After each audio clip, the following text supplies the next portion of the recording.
Okay, so if you're looking for a symbolic analysis of the season of Advent, this is the video for you. And you're also going to learn, if you're into that, you're going to learn how a Jungian oriented, insight oriented therapist might work with a symbol or an archetype that comes up in practice, that comes up in a dream, or comes up in imagination, or comes up just via fascination if a client is fascinated. So let's explore this together. Okay, and we're going to look at Advent because I am really enchanted and fascinated with Advent. So we're going to do a little case study on myself.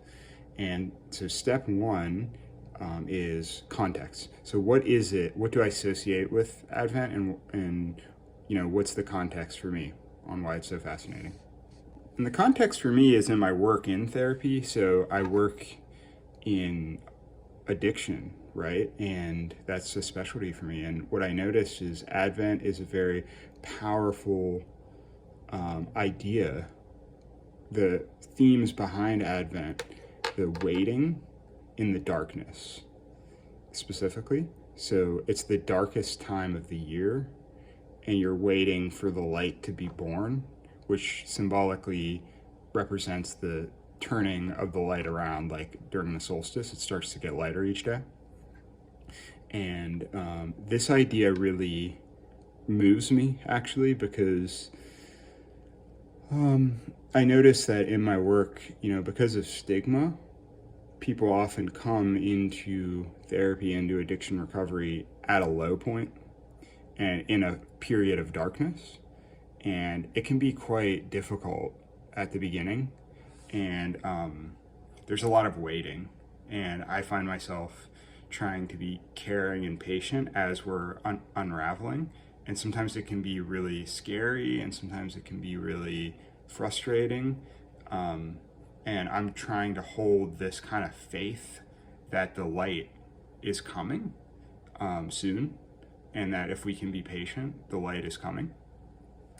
And so that's one aspect, and I'm going to share a second aspect. So the second aspect of Advent that really fascinates me on a symbolic level is it's very small. It's a small turnaround. It's not this sudden shift and transformation. It's very humble. So like in the Christian tradition, it's born in a manger. It's born it's not respected really. It's like, it's just like a very small, humble light. And what I love about that, and then of course the day is not much longer. Like the light's not much longer after the solstice. It's very a very short interval of like increased light each day. And this is just to me so symbolic of healing, because oftentimes I find in my work after a long period of darkness, there's like this smile that happens. I'm sitting with someone and there's been a period of darkness and there's this little small spark or glimmer.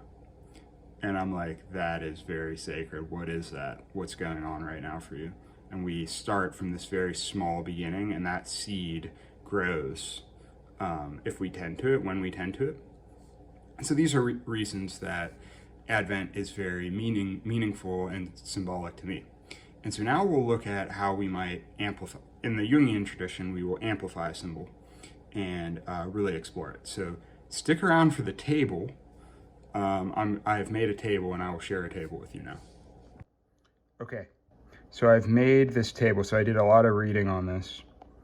And the archetypal combination, the things I found, I compared Christianity, Greek mythology, Norse mythology, Hindu mythology, and Egyptian mythology. And the reason it's still black is because I haven't done as much reading on this yet. But I've done a little bit. But I really wanted to make this video. So yeah, what I've done is I found 3 themes. So I was right about the waiting and preparation, and I was also right about the lighting in darkness. And then there's another one about the role of prophecy that I didn't think about. Declaring healing is coming, I think, is very powerful idea. And so you can see I looked at Odysseus, I looked at this, I'm so sorry, I do not know how to pronounce this, Ragnarok, is one I read, and then Rama, big fan of Rama, Ram, I read about that, and then I will be reading about the pharaohs, like the preparation for afterlife, and Ra and that stuff. I'll be getting into that. Okay, so what is this all about? Like, what's this table all about? Let's talk about it. So basically, one of the presuppositions in the Jungian tradition is that there are very deep structural myths that have really informed our ancestors a lot, and they're really a big part of our consciousness. They impact us and they affect us. And it can be helpful to go from the personal experience to the ancestral experience through a process of comparative analysis of different cultures. And, you know, in this one, I just think about the significance of light. You know, I imagine my ancestors around a fire, and there's scary things out on the fire's edge, you know, it's worrying. And so the return of the light is seen as like really, really good. And so these ideas and these myths have really informed my development culturally and personally. And so exploring them and having patience and time with them and really staying with it can reveal things about my identity and my personality and can help lead to more insight and healing. And this is just a little example or description of how I might work with myth symbol in my practice. I hope you liked it. If you like these tables or these symbolic analysis, let me know. I'll make more videos. Okay, bye.